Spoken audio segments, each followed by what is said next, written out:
हरे कृष्णा। सभी वैष्णव भक्तों के चरणों में दंडवत प्रणाम। कर्पूर गौरम करुणावतारम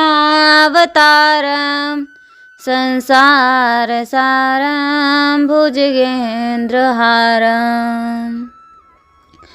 सदा वसन्तं हृदयारविन्दे भवं भवानी सहितं नमामि। हरे कृष्णा। तो सभी वैष्णव भक्तों के चरणों में दंडवत प्रणाम। महाशिवरात्रि व्रत कथा। वैष्णवानां यथा शंभु। वैष्णवों में मुकुटमुड़ी श्री शिव जी हैं, जो वैष्णवों के मुकुटमुड़ी हैं।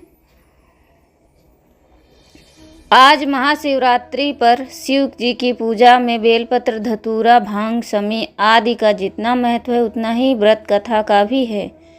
शिव पूजा कर रहे हैं तो आपको महाशिवरात्रि व्रत कथा जरूर सुननी चाहिए या पढ़नी चाहिए। काशी के महाशिवरात्रि पर शिव पूजा का विशेष महत्व। आज महाशिवरात्रि यानी कि 26 फरवरी। महाशिवरात्रि के दिन विधि विधान से भगवान शिव की पूजा करने से मनोकामनाओं की पूर्ति होती है और भक्ति में आपकी बढ़ोतरी होती है।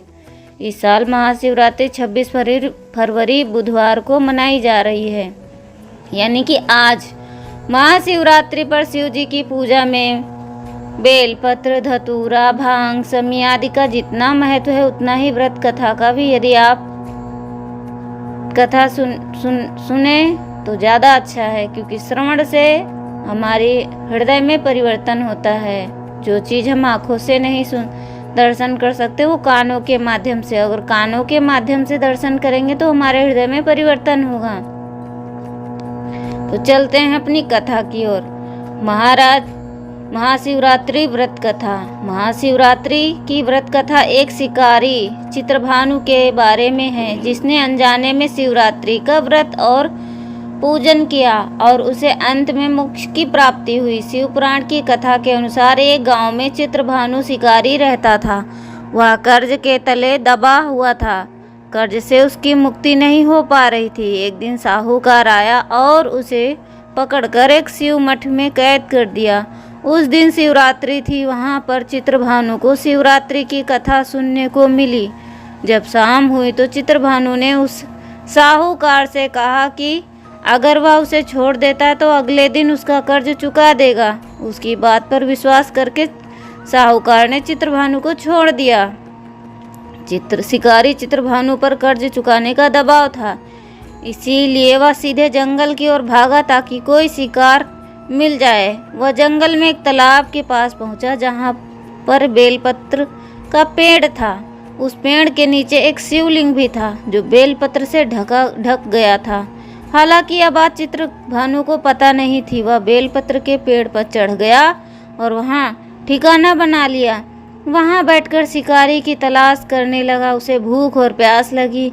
वह बेलपत्र को तोड़ता और नीचे गिरा देता, जो शिवलिंग पर गिर रहा था।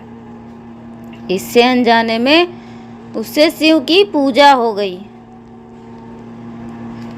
कुछ देर बाद एक हिरण आई, जिसके पेट में बच्चा था। वह तालाब में पानी पीने आई थी। चित्रभानु उसका शिकार करने को तैयार था। उस हिरण ने चित्रभानु से कहा कि वह गर्भवती है। यदि उसकी हत्या करते हो तो 2 लोगों की हत्या का पाप लगेगा। यदि तुम जीवन दान दे दो तो बच्चे को जन्म देने के बाद वह तुम्हारे पास शिकार के लिए आ जाएगी। हिरण की बात सुनकर शिकारी मान गया। चित्रभानु बेलपत्र तोड़ कर नीचे गिराता रहा और वे शिवलिंग पर चढ़ते रहे। अभी जाने दो। चित्रभानु ने उसे भी जाने दिया। रात हो गई। काफी समय बीतने के बाद एक हिरण अपने बच्चे के साथ तालाब के किनारे आई।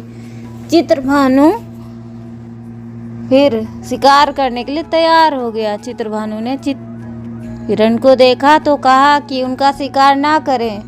वह बच्चों के पिता की तलाश कर रही है। वह जैसे ही मिल जाएगा वह शिकार बढ़ने के लिए उसके पास आ जाएगी। शिकारी को दया आ गई। उसने